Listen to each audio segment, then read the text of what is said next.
Cordial saludo, bienvenidos a este video sobre la creación de diagramas de flujo del curso de Introducción a la Programación para Niños. Los diagramas de flujo son la representación gráfica de los llamados algoritmos tan necesarios en programación. Los algoritmos son una secuencia de pasos finitos y ordenados que necesitamos o que llevamos a cabo para la resolución de un problema. Los diagramas de flujo tienen algunas reglas definidas para indicar con qué gráficas se representan, por ejemplo, el inicio, la entrada de datos, los procesos, las decisiones y los conectores. Debemos en este momento conocer cómo son esas gráficas y cómo las debemos utilizar.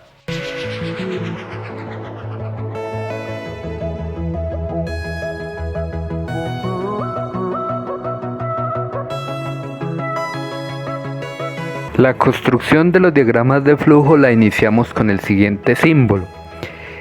Ese mismo símbolo lo utilizamos también para cerrar o para finalizar el proceso.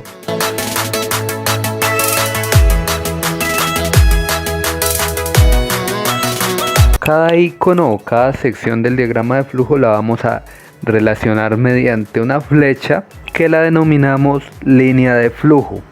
Esa línea de flujo nos permite también establecer en qué orden se va ejecutando cada instrucción.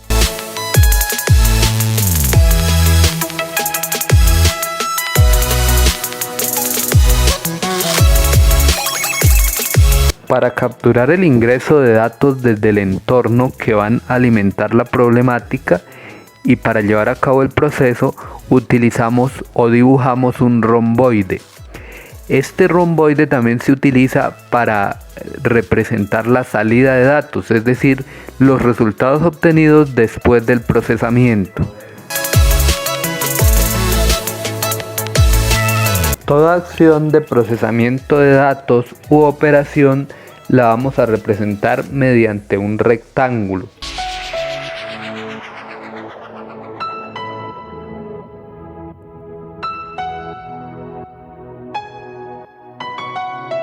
Cuando el sistema o el diagrama de flujo requiere que el usuario tome una decisión o se indique si algo es verdadero o es falso, utilizamos un rombo.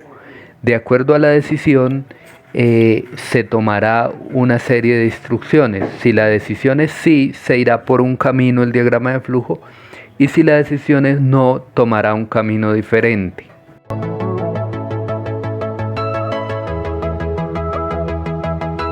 El dibujo de un círculo es utilizado para conectar o enlazar partes del diagrama de flujo, aunque generalmente poco se utiliza este icono.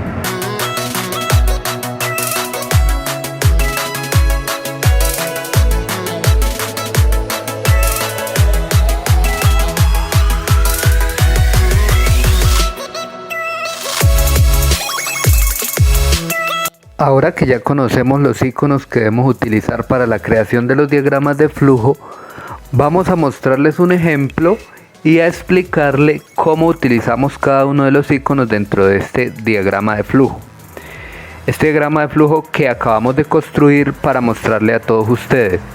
Iniciamos con la elipse y ese es el punto de inicio del diagrama de flujo. Después el conector nos lleva hacia un proceso denominado estudiar matemáticas. Pero el hecho de estudiar matemáticas nos lleva hacia una decisión o hacia un análisis de verdadero o falso. La decisión que debemos tomar o que el sistema debe tomar es si entendemos la temática. Si no entendemos la temática, tomamos el camino de buscar ayuda. Buscar ayuda la representamos mediante un proceso, es decir, mediante un rectángulo. Luego de buscar ayuda, volveremos al proceso de estudiar matemáticas y a la decisión si entendemos la temática. Si la respuesta es sí, es decir, si entendemos la temática, vamos hacia una entrada de datos desde el entorno. ¿Qué datos le vamos a ingresar? Unos ejercicios matemáticos, y esto nos lleva mediante un conector hacia un proceso que consiste en resolver esos ejercicios. Una vez resueltos esos ejercicios mediante un proceso, tenemos ya una salida posterior al procesamiento que la representamos también con el romboide. Esa salida serán los ejercicios resueltos.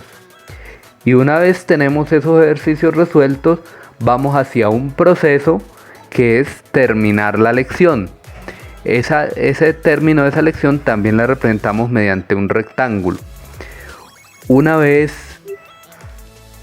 terminada la lección, termina también el diagrama de flujo y lo representamos mediante la elipse.